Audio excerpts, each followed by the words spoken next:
Vamos a entrar en esta ocasión al análisis del BL o conocimiento de embarque.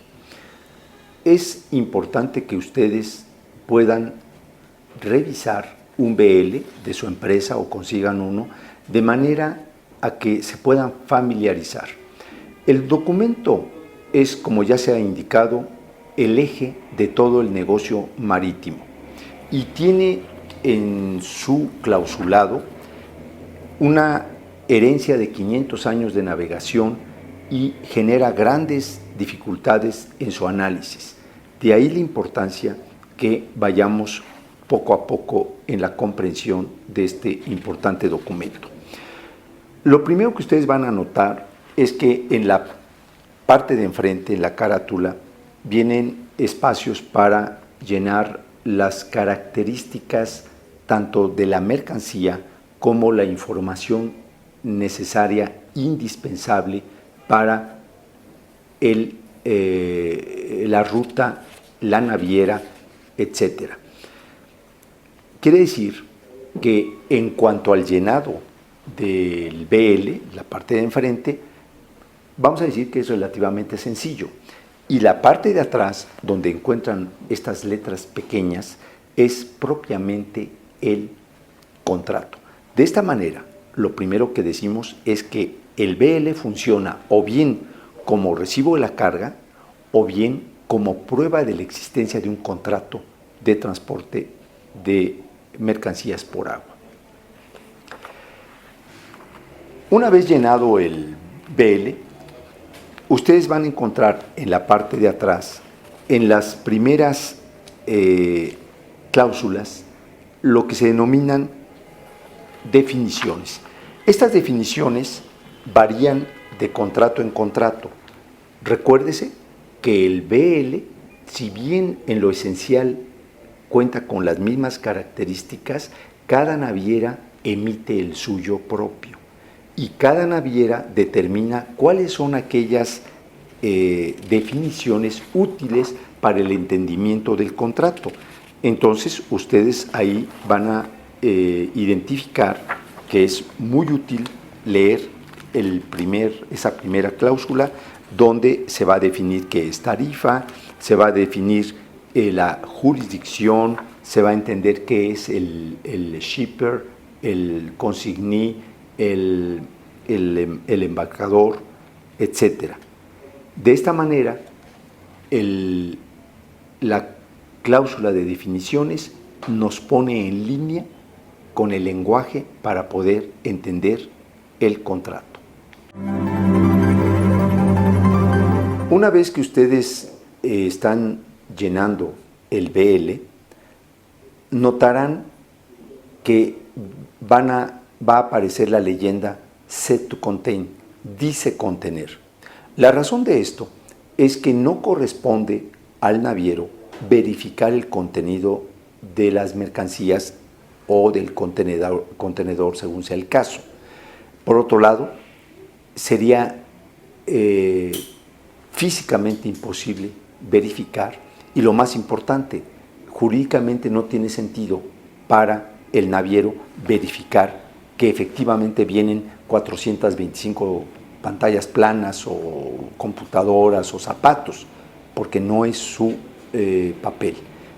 De esa forma queda claro que los aspectos de responsabilidad, carga, estiva y demás corresponden al embarcador. Vamos a entrar ahora al análisis de la cláusula de subcontratación, mejor conocida como Himalaya.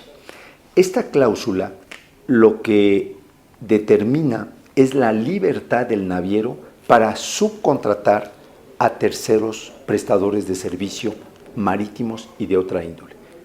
En términos prácticos, esto significa que nosotros le entregamos la carga a una naviera, pero nada impide que por razones comerciales o de otro tipo, ella decida, la naviera, subir nuestra carga a una tercera embarcación o incluso bajarla en un puerto. Lo que estipula esta cláusula es que si sobreviene un daño a nuestra mercancía causada por esta empresa subcontratada, nosotros debemos reclamar a quien nos expidió el BL y no a quien causó el daño. So pena, dice la cláusula, de que se revierta contra nosotros esta demanda. Esa es cláusula Himalaya. La siguiente cláusula se refiere a la de responsabilidad, mejor conocida como Paramount. Esta cláusula lo que hace es limitar la responsabilidad del naviero. Queda claro que cuando le entregamos nuestra mercancía o el contenedor a la naviera, ella es responsable de nuestra mercancía hasta el momento en que la recibe nuestro consignatario. Si sobreviene el daño, tendrá que pagarnos. ¿Pero qué es lo que nos va a pagar? Muchos de ustedes pensarían que nos va a pagar el valor de la mercancía, porque acuérdense, lo pusimos en la carátula del BL. Sin embargo, los acuerdos internacionales establecen un límite de responsabilidad. El naviero está limitado a 666.67 derechos especiales de giro o unidades de cuenta por bulto. Así lo dice la cláusula o así lo establecen los convenios.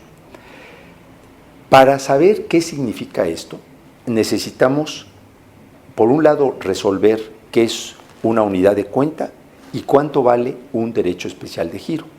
De esta forma, la unidad de cuenta que usa el BL tiene que ver con el derecho especial de giro, que es una moneda artificial generada a través de una canasta de divisas fuertes.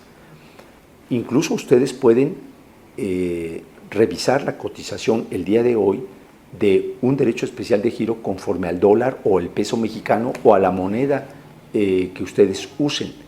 Todos los días hay una cotización como si fuera la paridad con el dólar o con el euro, de manera que se sabe con certeza cuánto cuesta el derecho especial de giro el día de hoy.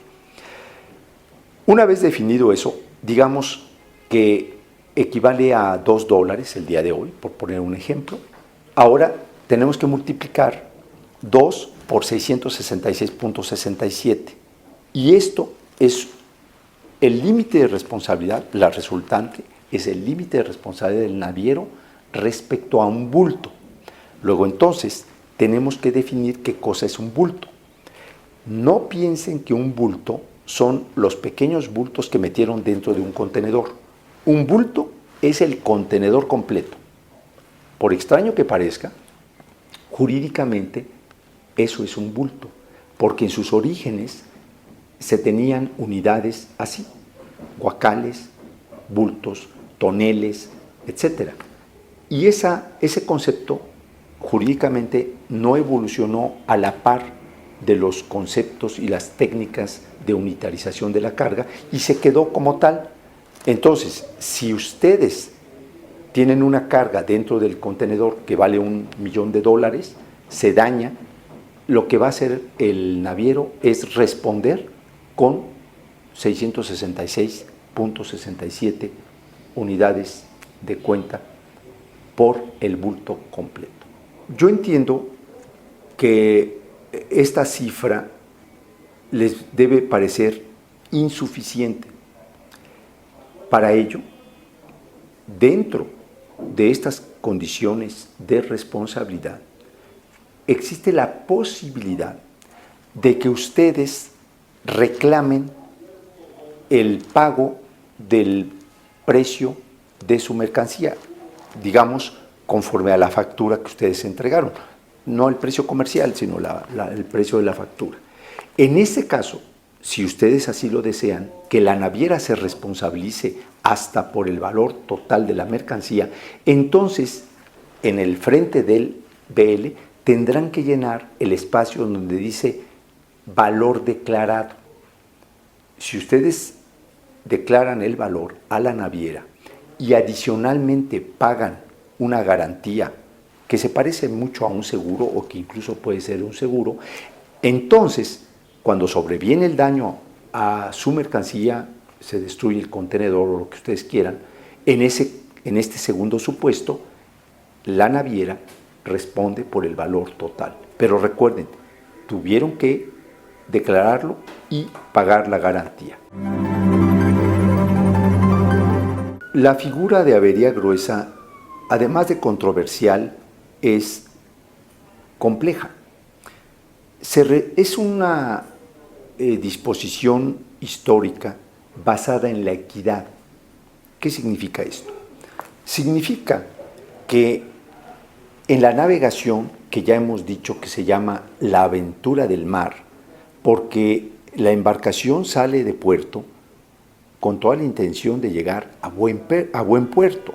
Sin embargo, las condiciones de la navegación en los océanos es azarosa y no falta la ocasión en que se enfrenta a un huracán. En este supuesto, en el que el capitán navega y se enfrenta a una situación cualquiera que ponga en peligro la integridad del buque y de la vida humana en el mar, además de la carga, se deberá tomar una serie de decisiones dramáticas, urgentes y en condiciones especiales. Es decir, que en este supuesto, probablemente el capitán tenga que tirar carga al mar. Estamos pensando ahorita en contenedores, para hacerlo más gráfico, y al tirar carga al mar, lo que va a hacer es bajar el centro de gravedad de la embarcación y probablemente recupere su navegabilidad.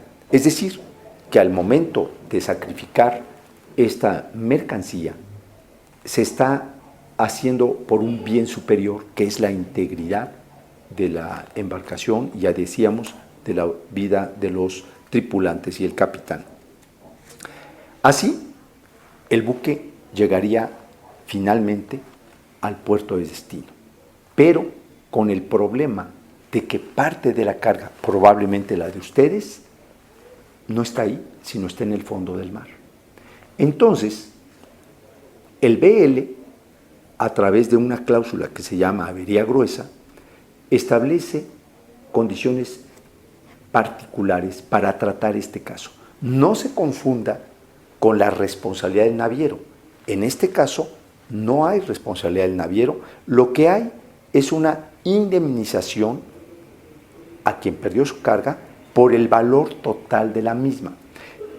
Y fíjense que en este caso no es responsabilidad del naviero, ni tampoco hubo necesidad de asegurarla, porque esta figura protege al sacrificado, por así llamarlo. Entonces, cuando llega el barco a puerto, lo que se hace es una declaratoria de avería gruesa por parte del capitán a la autoridad, en el caso de México, al capitán de puerto. El capitán de puerto toma cartas en el asunto, se contrata a un perito que va a determinar el daño, la pérdida de esa mercancía, y va a generar un porcentaje para que todos los demás que estaban en este buque contribuyan y paguen el valor de la mercancía del afectado. Como se dan cuenta, este es un principio de equidad. Gracias a su sacrificio se salvaron todos los demás y por lo tanto hay que resarcirlo de este valor. Puede haber incluso avería gruesa que tiene que ver con reparaciones a la embarcación, gastos excepcionales. Avería gruesa son muchas cosas, pero ustedes deben tomar en cuenta que cuando llega una embarcación, que no piensen que es muy raro, sino acabaría siendo más bien frecuente, que en estos casos corresponde a pagar la parte proporcional, si no se les libera la carga. No hay forma de sacarla hasta no pagar o garantizar el pago de avería gruesa. Es recomendable, hablando de esto, que si van a contratar un seguro para su mercancía, se aseguren que viene la cláusula de avería gruesa, pues no es muy onerosa y vale la pena, no solo por responder con el seguro a un dinero que hay que pagar, sino también por la celeridad con que ustedes pueden disponer de su carga en puerto de destino. Una vez que hemos terminado con nuestro BL, es necesario distinguir la existencia de dos documentos que se refieren a lo mismo. Me refiero al BL Master y al BL House. El BL Master, como todos ustedes saben, es el que emite la naviera, quien realmente va a ofrecer el servicio marítimo, de ahí que sea el BL Master. Y entonces, ¿de dónde viene el BL House? El BL House tiene su origen en una figura que muchos de ustedes conocen como NVOCC, Non-Vessel Operator Common Carrier, que en la legislación mexicana, en la ley de navegación, se refiere como el operador. ¿Y qué dice la ley? Dice que es, hablando del operador, la persona moral que contrata a su nombre espacios en navieras o en barcos de terceros prestadores de servicio y que va a revender. ¿Se dan cuenta? No lo está comprando a nombre de terceros, sino lo está comprando para sí mismo. De ahí que él tenga un BL. Y luego él se lo va a vender a ustedes, a un tercero. De esta manera, este BL es el house. Y no se confunda cuando el agente de carga contrata el servicio naviero a nombre de ustedes. ¿Y cómo lo podemos distinguir? ¿Cómo podemos aclarar BL House con BL Master y con el otro BL que queda un poco entre los dos? El BL House tiene como consignatario a esta entidad. En cambio, el BL Master, ustedes lo van a distinguir porque tiene como consignatario al cliente final. No debemos dejar de lado el hecho de que un BL House también pueda amparar cargas diferentes. Para distinguirlo, lo vamos a denominar BL Hijo, y si este a su vez ampara cargas para consignatarios distintos, lo vamos a llamar Nieto, y así sucesivamente. Lo importante para ustedes es que se entienda que el BL House y cualquiera de los hijos o nietos no son más que espejo de las condiciones del BL Master. Cuando ustedes tienen un BL House, y hay un daño o sobreviene un daño a la carga, van a demandar al que emitió el BL House y no a la naviera. A este NVOCC corresponde a su vez repercutir la demanda ante el naviero que efectivamente causó el daño. Pero para efectos legales, sépase que estos diferentes niveles del BL no hacen más que reproducir las condiciones originales de su BL Master.